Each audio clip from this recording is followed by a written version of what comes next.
Good morning साथियों। देखिए आज हो गई हैं 6 दिसंबर और 6 दिसंबर से संबंधित राजस्थान करंट के जितने भी टॉप इंपोर्टेंट क्वेश्चन रहेंगे वो सारे के सारे हम इस क्लास में डिस्कस करने वाले हैं। तो पूरी क्लास को आप लास्ट तक जरूर देखना। एक बार जो है सभी फटाफट जल्दी से क्लास को शेयर कर लीजिएगा और क्लास आपको अच्छी लगे तो लाइक जरूर कीजिएगा। और आप जो है शेयर नहीं कर रहे हो क्लास को, यार शेयर जरूर कीजिएगा। कम से कम जो है 100 व्यूज़ का टारगेट जो है वो आप पूरा जरूर करवाने में मेरी हेल्प कीजिएगा। ठीक है, चलिए बात करते हैं फर्स्ट क्वेश्चन की तरफ। फर्स्ट क्वेश्चन दिया हुआ है, राजस्थान के सितारे कार्यक्रम के दौरान शिक्षक सम्मान समारोह का आयोजन कहां पर किया गया। तो यह भी जो है देखिए हाल ही में 2 दिसंबर को इसका आयोजन किया गया। कहां पर? 2 दिसंबर को इसका आयोजन हुआ है और यह किया गया है राजस्थान की राजधानी जयपुर के अंतर्गत, यानी कि यहाँ पे ए ऑप्शन जो है वो हमारा बिल्कुल सही रहेगा। बात करते हैं फैक्ट से संबंधित।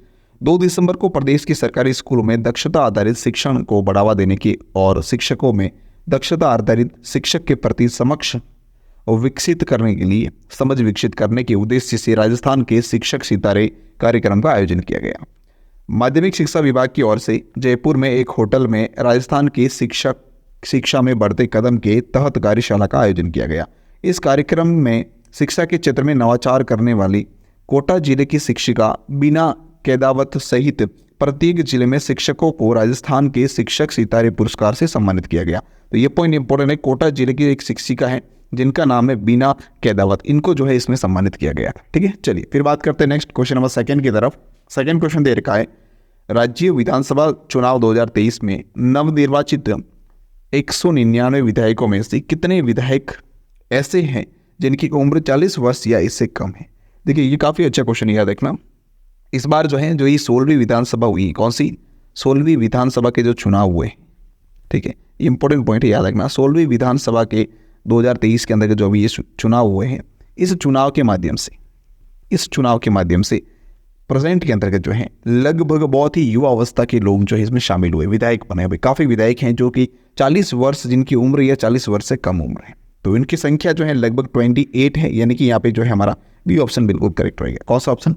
बी ऑप्शन इसका बिल्कुल हमारा करेक्ट रहेगा। ठीक है, चलिए बढ़ते आगे नेक्स्ट क्वेश्चन की बात करते हैं। नेक्स्ट इसके फैक्ट से संबंधित। तो फैक्ट क्या है ध्यान से देखिएगा। राज्य विधानसभा चुनाव के परिणाम घोषित हो गए हैं। नवनिर्वाचित 199 विधायकों में से 28 विधायक ऐसे हैं जिनकी उम्र जो है वो लगभग 40 वर्ष या इससे कम है।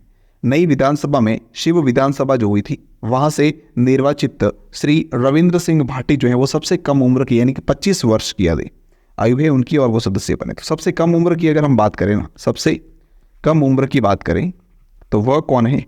रविंद्र सिंह भाटी। कौन है? रविंद्र सिंह भाटी, जो कि शिव विधानसभा से चुने गए। ठीक है, और भी एक और बात की, ये बिल्कुल जो है निर्दलीय चुने गए, निर्दलीय चुनाव लड़ा है भाई इन्होंने।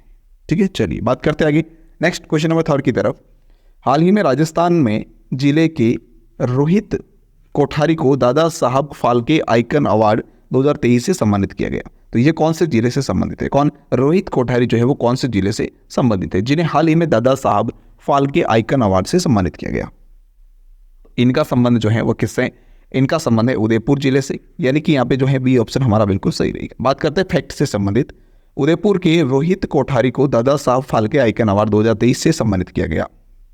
मुंबई में आयोजित अवार्ड नाइट में रोहित कोठारी को दादा साहब फाल्के आइकन अवार्ड 2023 मिला है। कहाँ पर? मुंबई के अंतर्गत जो इसका आयोजन किया गया था। ठीक है, चलिए यह अवार्ड रोहित कोठारी को युवा इंटरप्रेन्योर एवं इंटरटेनमेंट मीडिया जर्नलिस्ट के रूप में मिला है। ठीक है, चलिए फिर है नेक्स्ट है, दादा साहब फाल्के आइकन अवार्ड जो है देश का सबसे नामचीन अवार्ड माना जाता है। रोहित कोठारी को यह अवार्ड अपने क्षेत्र में उत्कृष्ट कार्य करने के लिए दिया गया है। उनके द्वारा कई कलाकारों को मंच देने एवं promote news channel, newspaper, article द्वारा मौका दिए जाने की वजह से इन्हें जो है ये प्रदान किया गया है। ठीक है, चलिए बात करते हैं नेक्स्ट क्वेश्चन नंबर 4 की तरफ। एयरपोर्ट अथॉरिटी ऑफ इंडिया की नवंबर माह की रिपोर्ट, कौन सी? नवंबर 2023 नवंबर माह की रिपोर्ट के अनुसार देश के सबसे व्यस्त एयरपोर्ट की सूची में जयपुर एयरपोर्ट को जो है वो कौन सा स्थान मिला है? तो इसमें जयपुर को मिला है 13वां स्थान, यानी कि देश टोटल जो है पूरे भारत की बात करें तो सबसे ज़्यादा जो व्यस्त एयरपोर्ट है नवंबर महीने के अंतर्गत उसकी बात की जा रही है। नवंबर माह की रिपोर्ट के अनुसार है ये। तो वो व्यस्त एयरपोर्ट के अंतर्गत जो है राजस्थान का जयपुर एयरपोर्ट जो है वो 13वें नंबर पर है, यानी 30। सी ऑप्शन करेक्ट रहेगा। फैक्ट की बात करते हैं। एयरपोर्ट अथॉरिटी ऑफ इंडिया की नवंबर माह की रिपोर्ट सामने आया है जिसमें देश की सबसे व्यस्त एयरपोर्ट की सूची में जयपुर जो है वो 13वें नंबर पर है। कौन से नंबर पर? 13वें नंबर पर है। ठीक है, जयपुर एयरपोर्ट पर नवंबर माह के आंकड़ों में यात्रियों की संख्या जो है अच्छी बढ़ोतरी हुई है। यात्रियों की संख्या में मतलब बहुत ज़्यादा यात्री जो है बढ़े भी हैं। अक्टूबर माह में जहां जयपुर एयरपोर्ट में से लगभग 3,72,000 यात्रियों ने यात्रा की थी, नवंबर माह के अंतर्गत इनकी संख्या बढ़कर जो है 4,31,000 से अधिक हो गई। तो मतलब बढ़ोतरी हुई है। नवंबर की बात करें तो उसमें दिल्ली एयरपोर्ट जो है वो अव्वल रहा है, लगभग फर्स्ट पर रहा है। याद रखना, दिल्ली एयरपोर्ट जो है कौन सा? दिल्ली एयरपोर्ट जो है वो इसमें फर्स्ट पोजीशन पर रहा। ठीक है, चलिए बात करते हैं आगे नेक्स्ट। इसमें लगभग यात्री जो है 56.94 लाख यात्रियों ने सफर किया। ठीक है, चलिए बात है नेक्स्ट क्वेश्चन नंबर 5 की तरफ। हाल ही में राजस्थान में 7 दिवसीय लोक संस्कृति महोत्सव धरती धोरारी का आयोजन कहाँ पर किया गया था? अभी हाल ही में इसका आयोजन किया गया धरती धोरारी। ये एक लोक संस्कृति महोत्सव था जो कि 7 दिवस के लिए था और 7 दिवस के लिए इसका आयोजन किया गया, धरती धोरारी। ठीक है, तो इसका जो है हमारा करेक्ट आंसर रहेगा कहाँ पर? जयपुर के अंतर्गत। कहाँ पर किया गया आयोजन? जयपुर में, यानी कि ए ऑप्शन करेक्ट रहेगा। फैक्ट की बात करते हैं, जयपुर में आयोजित 7 दिवसीय लोक संस्कृति महोत्सव धरती धोरारी इन्फोसिस फाउंडेशन और भारतीय विद्या भवन की ओर से महाराणा प्रताप ऑडिटोरियम में 7 दिवसीय लोक संगीत महोत्सव धरती धोरारी का आयोजन किया गया। कहाँ पर? याद रखना, महाराणा प्रताप ऑडिटोरियम में किया गया। ठीक है, 22 से लेकर 28 नवंबर तक इसका उपयोग आयोजन जो है किया गया। कब? 22 से लेकर 28 नवंबर तक। चलिए बात करते हैं नेक्स्ट क्वेश्चन नंबर 6 की तरफ। राजस्थान विधानसभा चुनाव 2023 में प्रदेश का सबसे ऊंचा पोलिंग बूथ जो है वो कहाँ पर बनाया गया था? काफ़ी अच्छा क्वेश्चन है, कहाँ पर बनाया गया था पोलिंग बूथ सबसे ऊंचा? अभी देखिए हाल ही में 25 नवंबर को जो है 25 नवंबर को चुनाव हुए हैं, विधानसभा चुनाव, और अभी 3 दिसंबर को जो है 3 दिसंबर को इसका रिजल्ट भी जो है आपके सामने आ चुका है। और भाजपा जो है, भाजपा सरकार, उसको लगभग जो है 115 सीटें मिली हैं। कितनी? 115 सीटें मिली हैं और वो सरकार बनाने वाली है। तो मुख्यमंत्री जो सीएम बनेंगे इस बार वो भाजपा से होंगे। किस पे? भाजपा से, भारतीय जनता पार्टी से। ठीक है, तो इसकी बात करें तो वो सबसे ऊंचा पोलिंग बूथ जो है वो कहाँ पर बनाया गया था? तो वो शेरगांव माउंट आबू में बना था, यानी कि बी ऑप्शन इसका हमारा करेक्ट रहेगा। कौन सा? बी ऑप्शन जो है बिल्कुल सही रहेगा। फैक्ट की बात करते हैं, राजस्थान में पहला अवसर है जब मतदाताओं की सुविधा के लिए लगभग 1500 मीटर की ऊंचाई पर मतदान केंद्र स्थापित किया गया है। पहली बार हुआ है ऐसा। राजस्थान का सबसे ऊंचा पोलिंग स्टेशन माउंट आबू के शेरगांव में स्थापित किया गया। ठीक है, चलिए फिर देखिए नेक्स्ट क्वेश्चन नंबर 7 दे रखा है। राष्ट्रीय निशानेबाजी चैंपियनशिप में रैपिड फायर पिस्टल का खिताब किस खिलाड़ी ने जीता है? काफी अच्छा क्वेश्चन है। राष्ट्रीय निशानेबाजी चैंपियनशिप में रैपिड फायर पिस्टल का खिताब कौन से खिलाड़ी ने जीता है? तो वह जीतने वाले कौन से? अभिनव चौधरी। कौन है? अभिनव चौधरी, यानी कि डी ऑप्शन इसका हमारा बिल्कुल सही रहेगा। ठीक है, चलिए बढ़ते हैं आगे इसके फैक्ट की तरफ। राष्ट्रीय निशानेबाजी चैंपियनशिप में रैपिड फायर पिस्टल का खिताब जीता है। राजस्थान के अभिनव चौधरी ने राष्ट्रीय निशानेबाजी चैंपियनशिप में पुरुष 25 मीटर रैपिड फायर पिस्टल का में स्वर्ण पदक जो है इन्होंने जीता है। कौन सा पदक जीता है? स्वर्ण पदक जीता है। याद रखना, काफी अच्छा क्वेश्चन है ये। खिलाड़ी ने जो है किस खिलाड़ी ने जीता है खिताब? तो ये अभिनव चौधरी ने जीता है। इन्होंने इसमें स्वर्ण पदक जीता है। उन्होंने फाइनल में 30 अंक हासिल करते हुए उत्तर प्रदेश के अंकुर गोयल को पीछे छोड़ा है।